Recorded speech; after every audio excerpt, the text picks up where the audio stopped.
Native Americans in World War I, Bravery and Sacrifice. During World War I, Native Americans, like millions of others around the globe, were compelled to take part in a worldwide conflict, demonstrating deep commitment to a cause that often failed to recognize their own rights and sovereignty. From indigenous nations across the United States, men and women answered the call to serve. They fought in conventional combat roles and, in groundbreaking ways, as code talkers, using their native languages to transmit secure military communications and support the war effort. Beyond combat, Native Americans supported the war effort through volunteer work, fundraising campaigns, and the production of essential war materials. Their broad participation came despite U.S. government policies that frequently denied them full citizenship, disregarded their cultural traditions, and violated treaties made with their nations. In an era marked by deep systemic inequities, the service of more than 12,000 Native Americans in the U.S. military and the contributions of many others on the home front reflected a powerful legacy of courage, honor, patriotism, and sacrifice. Prelude to war. In July 1914, the outbreak of war in Europe ignited a global conflict that would endure for more than 4 years. Although nations around the world quickly took sides, the United States remained officially neutral during the early years of the war. Within its own borders, however, harmony was far from complete. While large-scale armed conflict with indigenous nations had largely ended by the late 1890s, the federal government continued to enforce harsh policies of confinement, control, and forced assimilation through the reservation system and boarding schools. By 1917, these policies had resulted in roughly 2/3 of Native Americans holding U.S. citizenship, despite the absence of universal federal recognition. Citizenship was often acquired through specific circumstances, including accepting land allotments under the Dawes General Allotment Act of 1887, marrying a U.S. citizen, provisions within certain treaties, or through executive orders. This uneven and conditional path to citizenship obscured the broader reality of systemic discrimination and limited self-determination, creating complicated legal and political tensions when the military draft was instituted in 1917. Why fight? When the United States declared war on Germany in April 1917, Native American individuals, communities, and nations faced a profound question. How should a people long subjected to injustice respond to a call to make the world safe for democracy? The Selective Service Act of May 1917 extended the draft to Native Americans, including both citizens and non-citizens.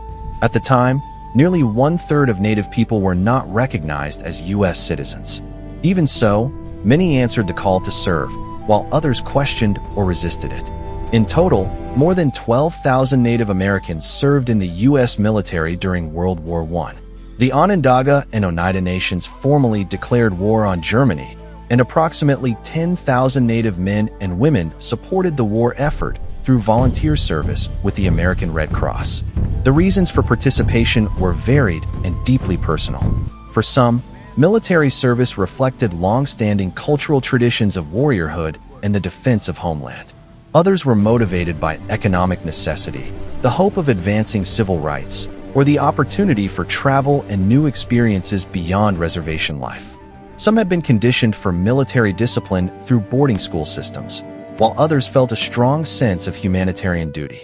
Notably, despite lacking full legal recognition as American citizens, an estimated 3,500 indigenous individuals voluntarily enlisted or accepted draft notices, choosing to serve in the armed forces during World War I.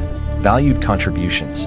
Native Americans made significant and diverse contributions to America's war effort, demonstrating exceptional bravery and applying unique skills rooted in their cultural traditions across many areas of service.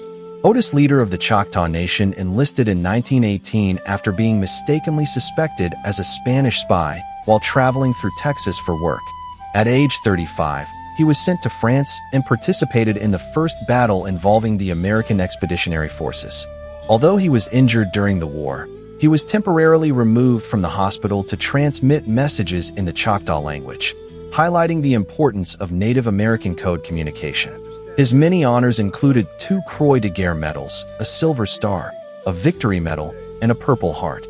Pontiac Williams, a member of the Ottawa Nation, enlisted in Detroit, Michigan, and served in the 125th Infantry Regiment. He participated in nearly every battle assigned to his regiment, missing only one due to a severe facial injury. According to his Distinguished Service Cross citation, Private Williams volunteered to advance ahead of the lines to rescue a wounded runner. Despite being shot in the face before reaching him, he completed the mission. For this act of bravery, he also received the Croix de Guerre with a Gilt Star. Among the more than 10,000 Native Americans who volunteered with the American Red Cross were Nellie Pete and Jane Whaley of the Mono tribe. Approximately 90 years old when photographed, they served on their reservation near Fresno, California. Their lifetimes spanned major historical events affecting their people, including conflicts with the United States during westward expansion in the 1850s, forced relocation to reservations, and further land loss following the Allotment Act of the 1890s. Cora Elm, a member of the Oneida Nation, traveled to Europe in December 1917 as part of the Nurse Corps. A 1916 graduate of the Episcopal Hospital School of Nursing, she spent 9 months at a base hospital that treated more than 9,000 patients. After the armistice, Elm continued her service in the Baltic states and Russia from 1918 to 1920.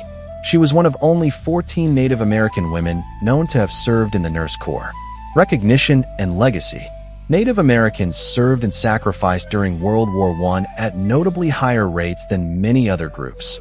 Approximately 5% of Native American service members were killed, compared to about 1% of U.S. forces overall. After the war, citizenship opportunities were offered to Native Americans who had served but were not yet recognized as U.S. citizens. However, the process proved lengthy and complex, and many veterans returned home still classified as non-citizens. On June 2, 1924, the Indian Citizenship Act was finally passed, granting U.S. citizenship to Native Americans.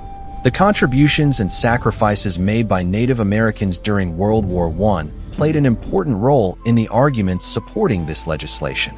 Although citizenship did not eliminate the ongoing struggle for equality and rights, it represented a crucial step forward in that journey.